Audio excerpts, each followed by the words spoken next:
Hi friends, welcome to our channel Priyanka tech news. ఈరోజు ఈ వీడియోలో వచ్చేసి మనం హానర్ X50 GT మొబైల్కి సంబంధించిన అన్బాక్సింగ్ అలాగే పూర్తి స్పెసిఫికేషన్ గురించి అయితే చూద్దాం. మొదటిగా మనం అన్బాక్సింగ్తో స్టార్ట్ చేసిద్దాం. ఇది వచ్చేసి చైనాకి సంబంధించిన వీడియో మాత్రమే, జస్ట్ మీకు ఇన్ఫర్మేషన్ ఇవ్వడం కోసం మాత్రమే ఈ వీడియో చేస్తున్నానండి. ఈ మొబైల్ అయితే నా దగ్గర లేదు. బాక్స్ ఓపెన్ చేస్తే మొదటిగా మొబైల్ ఉంది. మొబైల్ తీసి పక్కన పెట్టేస్తే కింద ఒక బాక్స్ ఉంది. అందులో టీపీ కేస్, పేపర్ వర్క్ కొంచెం, అలాగే సిమ్ ఎజెక్ట్ టూల్ కూడా ఉంది. ఈ కింద మనకి 67 వాట్ ఫాస్ట్ ఛార్జర్ అలాగే కేబుల్ కూడా ఇచ్చారు. మొబైల్ అయితే చూడడానికి ఈ విధంగా ఉంది.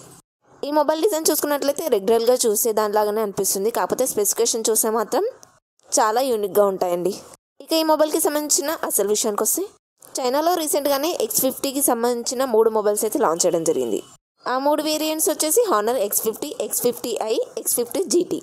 ఈ వీడియోలో వచ్చేసి మనం హానర్ X50 GTకి సంబంధించిన మొబైల్ గురించి మాట్లాడుకుందాం. ఎందుకంటే ఈ మొబైల్ మిగతా 2 మొబైల్స్ కన్నా స్పెక్స్ పరంగా చాలా బాగుంటుంది. వివో, ఒప్పో, ఐకు ఇలాంటి కంపెనీస్ అయితే మంచి మొబైల్స్ ఇండియాకి తీసుకొస్తున్నారు. హానర్ అయితే కొంచెం గ్యాప్ ఇచ్చింది. ఇక ఈ మొబైల్ డిజైన్ చూసుకున్నట్లయితే సర్క్యులర్ షేప్లో కెమెరా సెటప్ ఉంటుంది బ్యాక్ సైడ్. ఈ మధ్య వచ్చే అన్ని మొబైల్స్లో కూడా ఇలాగే వస్తుంది. దీంట్లో చేంజెస్ ఏం కనిపించట్లేదు. ఇదొక గేమింగ్ మొబైల్ అండి, ఎందుకంటే దీంట్లో వాడిన ప్రాసెసర్ ఫ్లాగ్షిప్ రేంజ్కి సంబంధించింది. ఇక డిజైన్ చూసుకున్నట్లయితే ఫ్రంట్ వచ్చేసి కర్వ్డ్ డిస్ప్లే, బ్యాక్ వచ్చేసి సిల్వర్ ఇంకా గోల్డ్ లైన్తో చక్కగా కనిపిస్తుంది. ఇది వచ్చేసి ప్లాస్టిక్ దండి. కెమెరాలో వచ్చేసి మ్యాట్రిక్స్ AA విజన్ కెమెరా అని రాసింది ఉంది. కెమెరాస్ మాత్రం 2 కెమెరాస్ ఉంటాయి. ఇక ఈ వీడియోని కొత్తగా ఎవరైనా చూస్తున్నట్లయితే ప్లీజ్ మన ఛానల్ని సబ్స్క్రైబ్ చేసుకోండి. అలాగే ఈ వీడియోకి చిన్న లైక్ చేయండి. బెల్ ఐకాన్ ఆన్ చేసుకోవడం అస్సలు మర్చిపోండి. నేనైతే ఫస్ట్ ఈ మొబైల్ యొక్క ప్రైస్ చెప్పాలనుకుంటున్నాను. బేస్ వేరియంట్ చైనాలో 12GB 256GB వచ్చేసి 30,000కి వస్తుంది. ఇదైతే మంచి ప్రైస్ అనే చెప్పుకోవాలి, ఎందుకంటే దీంట్లో స్నాప్డ్రాగన్ 8+ Gen 1 ప్రాసెసర్ ఉంటుంది కాబట్టి. ఈ ప్రైస్లో ఉన్న మొబైల్స్ ఇండియాలో 35,000 నుంచి 40,000 మధ్య ఉంటాయి.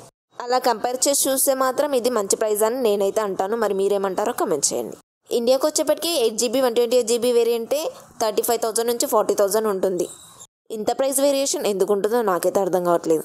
మన ఇండియాలో దరిద్రం ఏంటో కానీ రియల్ ఎస్టేట్ మీద ఉన్న ఇంట్రెస్ట్ ఇలాంటి టెక్కు సంబంధించిన ఇండస్ట్రీలు తీసుకొచ్చే దాని మీద ఉండదు. మనం వాడుతున్న ఎలక్ట్రానిక్ వస్తువు తయారు చేయాలన్నా స్టిల్ ఇప్పటికీ కూడా మనం చైనా మీద ఆధారపడాల్సిన అవసరం వస్తుంది. కొరియా వాళ్ళు ఈ మధ్య ఇండియన్స్ని తక్కువ చేస్తున్నారని రూమర్స్ కూడా వస్తున్నాయి. సో మనకంటూ ఒక సెల్ఫ్ రెస్పెక్ట్ లేదా? ఇది ఆలోచించాల్సిన విషయమే కదా. ఇక ఈ విషయాలన్నీ మాట్లాడుకుంటూ పోతే టాపిక్ డైవర్ట్ అవుతుంది. కానీ ఇప్పుడు ముందుగా మనం ఈ మొబైల్కి సంబంధించిన స్పెసిఫికేషన్ చూద్దాం. ముందుగా డిస్ప్లే విషయాన్ని చూసుకున్నట్లయితే 6.78 ఇంచెస్ కర్వ్డ్ OLED డిస్ప్లే. ఇది వచ్చేసి 1.5K రిజల్యూషన్తో వస్తుంది. 120Hz రిఫ్రెష్ రేటింగ్ అయితే సపోర్ట్ చేస్తుంది. 10-bit ప్యానల్ కూడా ఉంటుంది. HDR10+ కూడా ఉంటుంది. ఇన్ డిస్ప్లే ఫింగర్ ప్రింట్ సెన్సార్తో వస్తుంది. గొరిల్లా గ్లాస్ 5 ప్రొటెక్షన్తో వస్తుంది. డిస్ప్లే క్వాలిటీ అయితే బాగుంటుంది హానర్ మొబైల్స్లో. ఇది కర్వ్డ్ డిస్ప్లే కాబట్టి మీకు ప్రీమియం ఫీలింగ్ కూడా కలుగుతుంది. IP54 వాటర్ రేటింగ్తో మాత్రమే వస్తుంది. పూర్తిగా నీళ్ళలో ముంచితే మాత్రం మొబైల్ పాడైపోతుంది. ప్రాసెసర్ వచ్చేసి స్నాప్డ్రాగన్ 8+ Gen 1 ప్రాసెసర్ అయితే వాడారు. ఇది వచ్చేసి 4 నానోమీటర్ మీద బిల్డ్ అయిన ప్రాసెసర్. 3 GHz క్లాక్ స్పీడ్ ఉంటుంది. LPDDR5 ర్యామ్ టెక్నాలజీతో వస్తుంది. UFS 3.2 మెమరీ టెక్నాలజీతో వస్తుంది. Android 13తో వస్తుంది.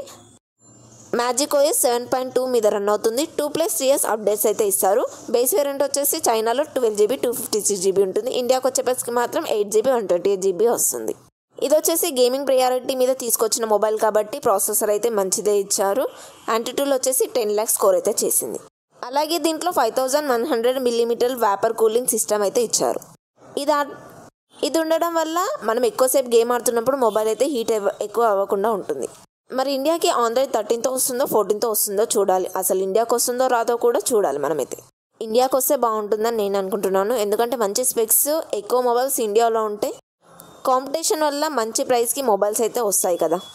ఇక కెమెరా విషయానికి వస్తే ఇదైతే నార్మల్గా ఉంటుందని చెప్పాలి.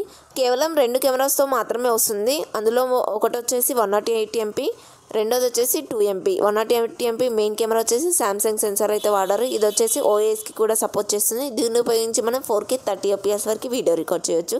ఇక ఫ్రంట్ వచ్చేసి 16MP కెమెరా. ఇది వచ్చేసి 1080 30fps వరకు వీడియో రికార్డ్ చేయొచ్చు. మెయిన్ కెమెరా పర్ఫార్మెన్స్ అనేది యావరేజ్గా ఉంటుంది, ఎందుకంటే ఇది వచ్చేసి కెమెరా మొబైల్ కాదండి, గేమింగ్ మొబైల్ మాత్రమే. ఇక బ్యాటరీ విషయానికి వస్తే 5000 mAh battery, 66 watt fast charger అయితే ఇస్తున్నారు. బ్యాటరీ ఫుల్ అవడానికి ఈజీగా 40 to 50 minutes అయితే టైం తీసుకుంటుంది. అది 0 నుంచి అయితేనే.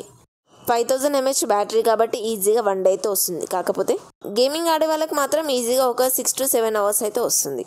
ఆల్రెడీ మీకు చెప్పాను కదా, చైనా ప్రైస్ అయితే బేస్ వేరియంట్ 12GB 256GB వచ్చేసి 30,000కి అయితే వస్తుంది. ఇండియాకి ఒకవేళ తీసుకొస్తే కనుక 35,000 కల్లా తీసుకొస్తారని నేను అనుకుంటున్నాను. ఈ రోజుకైతే ఇంతే ఫ్రెండ్స్. ఈ వీడియో మీకు నచ్చిందని అనుకుంటున్నాను. నచ్చితే కనుక లైక్ చేయండి, షేర్ చేయండి, అలాగే మన ఛానల్ని సబ్స్క్రైబ్ చేయండి. బెల్ ఐకాన్ ఆన్ చేసుకోవడం అస్సలు మర్చిపోద్దు.